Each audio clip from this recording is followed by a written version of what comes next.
Hey, so I mentioned my former video that I would like to give a review for this Cub Cadet ZT1. I did clean it up a bit. I don't have a lot of hours on it, but you know, I'm able to cut the grass. I mean, I've had 2 seasons worth, so 54 hours or so. I've really enjoyed it so far. I've had 0 problems with it. There's a lot of people that has some negative reviews for it, but basically from a deck vibration, which is completely absent from me. I don't have that. I know there's one guy, JP Outdoors, who had a lot of negative things to say about it. I'm glad I went with it. It was cheaper than the Toro, mainly because I lived near a Cub Cadet dealer. And so I think they were selling it at Home Depot for $32, but I ended up getting it for $2,900 over there at the dealership. The thing also about it is, I'm really glad I got it 2 years ago, because now I looked it up at Home Depot. This mower is almost $3,800 now. In just 2 years' time. You're talking about inflation. I mean, obviously I'm not comparing Home Depot to Home Depot. I'm comparing the dealership to Home Depot. But still, 2 years' time. Yeah, $900. $900, people. Inflation is real. It's legit. And it is a problem. But let me tell you about this mower. I'll tell you some things I like about it, and some things I don't like about it. There's really not too much I don't like about it, but there are a few things. Let me go over some negatives first. The first negative is the fact that it does not have a rear fender. Now, it definitely looks cool that it doesn't have a rear fender, and you could see that maybe the fender could get caught on something. But the reason I don't like that is, you know, these big old giant tires are really awesome, but they spit out a lot of dirt, a lot of mud, and that's a problem. It makes the machine dirty. It gets the engine dirty. Now, obviously, it doesn't look that dirty right now because I've tidied it up. This is really the first time I've tidied it up. Really, I like to do that at least once every season. And plus, it would be nice if it had a fender. Then it had just a couple extra, you know, you could have a little fender here and then have a little dashes where you could put your phone, right, and stuff like that. Because right now what I do is I put my phone in the cup holder. And when there's really, this have a little space right here, but it's too small to put your phone in. So a little spot to put your phone in, because nowadays people don't just cut the grass.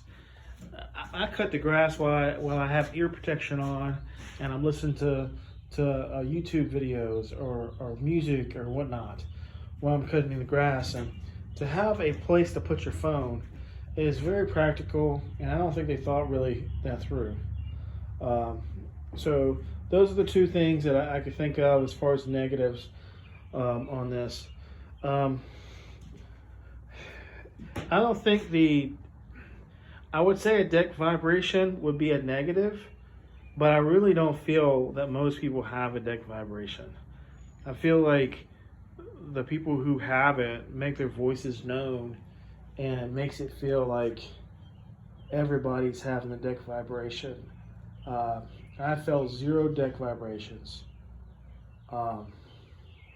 And I've read online a whole bunch of people said, well, I had one and I didn't have a deck vibration.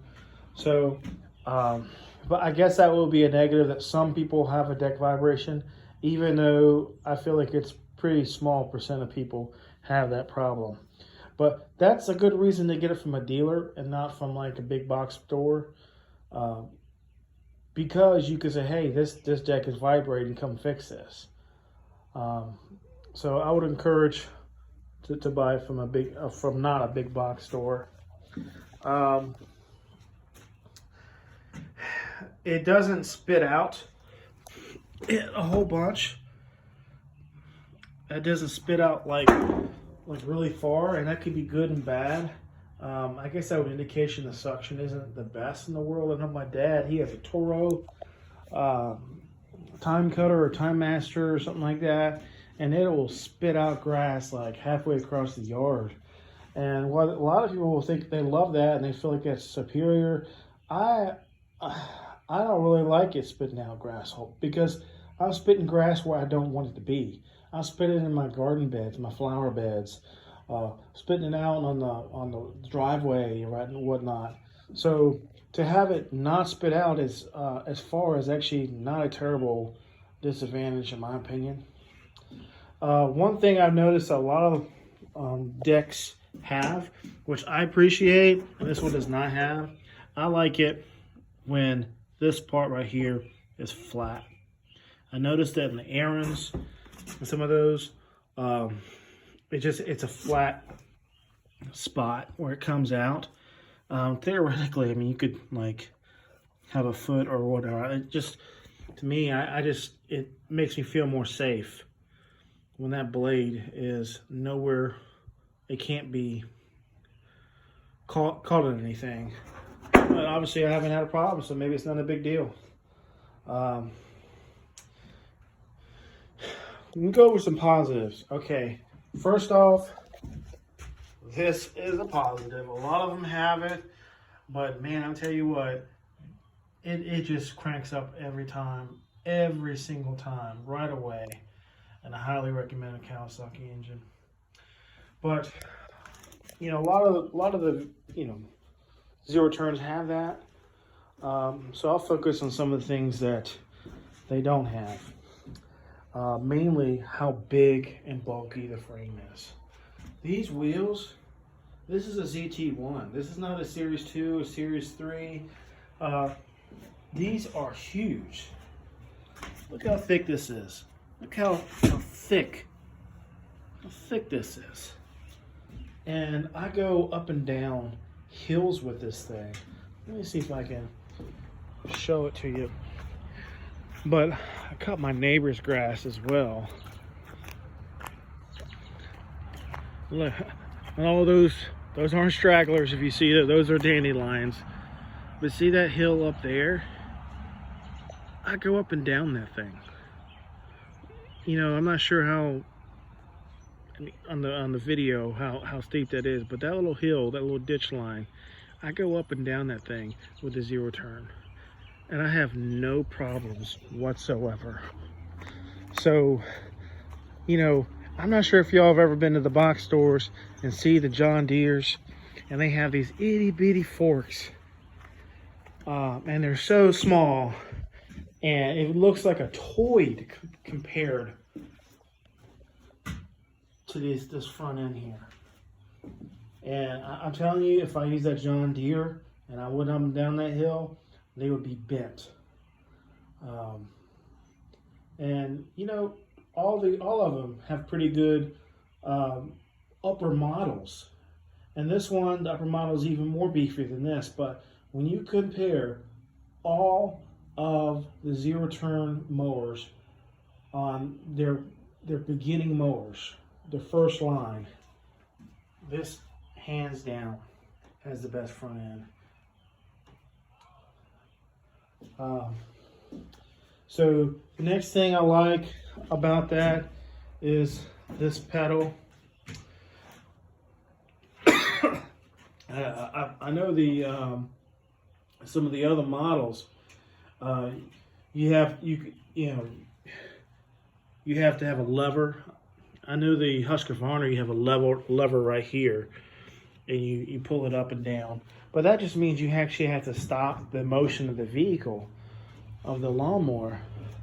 And if there's a stick in the backyard and I don't feel like picking it up, I can just sit there and push that pedal in right there and drive right over it and not even touch the stick. If I'm going up those ditches I just showed, and I feel like at the very top part of the ditch when it starts to dip down, and I'm like, okay, I'll scalp the ground. So I'll just push in push it in, and then when I start to go down the hill, I'll release it. And I don't scalp the ditch line at all. So it helps you to maneuver those obstacles without having to take your hands off the steering wheel. And I don't think I could go for another zero turn that didn't have that feature, because it's extremely, extremely handy to have that. Some other ones have it, but they don't all have it. Lots of them do not have it. They have it with a lever. You pull up and down. So to me, that is a must. I like that the gas tank is real close and handy. This side panel, I mean, it's kind of decorative. I know it does look nice, but I mean, to me, like I said, there's not a good place to put your phone. I'd rather have a little bit less space. And that's a lot of space here, but I'd rather just have a secure place to put my phone, or a piece of trash or whatnot that you pick up in the yard. Cup holder is adequate for most cups. This is an interesting feature. You can kind of control this and really easy adjust by just moving it around. Now I'm gonna have to fix that in a second, but it just makes it super easy and convenient to switch that around if you have a different person. Like I say, I just really liked it. The tires are big and fat. It's really good grip. Go up and down the hills really well. I give the seat looks really cool. I probably would give it like a B or maybe a B plus. But that's not really a knock on this seat. That's a knock on a lot of lawnmowers. There's like no lumbar support here, man. So what I end up doing most of the time is I end up getting that pillow. And I just roll it like that. And I sit there. And that just makes it turns a B seat all the way to an A plus seat. The actual seat cushion for your bottom is fine.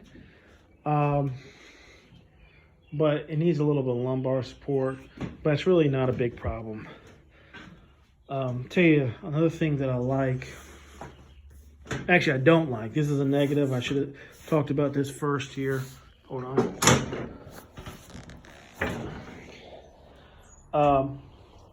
I feel like these are crap. There's really not a lot of give here.